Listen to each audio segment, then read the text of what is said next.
Muli na namang nag-init ang ulo ni Senator Cynthia Villar nang matuklasan nito ang tambak na mga hindi tapos na proyekto ng National Irrigation Administration.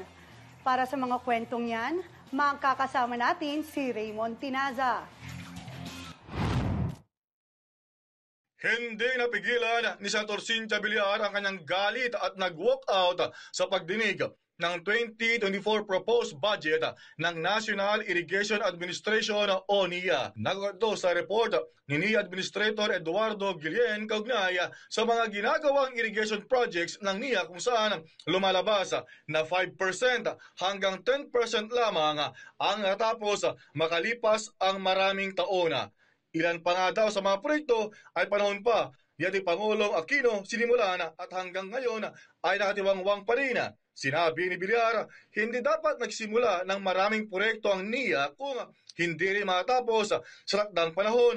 Ayon kay Villar, anong klaseng kalokohan ito? Lalo, pinupunduhan naman kada taon ang mga proyekto pero patsi-patsi naman ang implementasyon. Kaugnay nito, pinatawag pa ni Villar ang DBM para liwanagin ang kanilang fund releases sa NIA.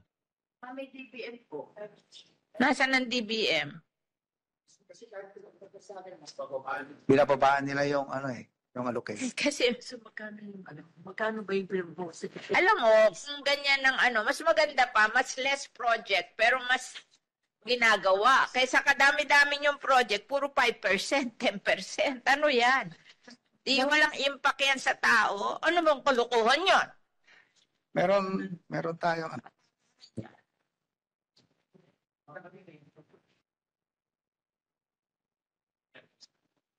Anong impact yan sa tao? Madami-daming project na wala nang kayo nagagawa. Ba't yung ginagawa yan? Kunti, isahan lang yan. Kuntian nyo na lang ang project na gawin nyo.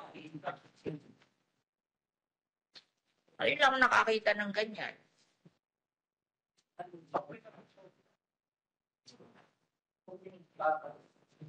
Nasaan ang DBM?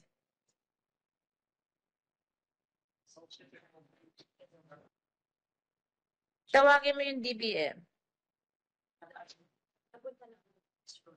Pero sa balik na to. Ganito ba dapat? Di ba dapat mas konting project pero mas... Sa paliwanag naman ni NIA Administrator Eduardo Guillen, hindi naman daw kasi buo ang nilalabas na pondo ng DBM kaya nabibitin din ang kanilang mga proyekto. Halimbawa ang 1 billion pesos sana na alokasyon pero 100 million pesos lamang ang nirelease ng DBM. Matapos ang 2 beses na pag-walk out, bumalik din naman si Villar sa kanyang upuan para magpatuloy ang budget deliberation ng National Irrigation Administration o NIA. Ako, si Raymond Tinaza para sa Kwentong Politiko.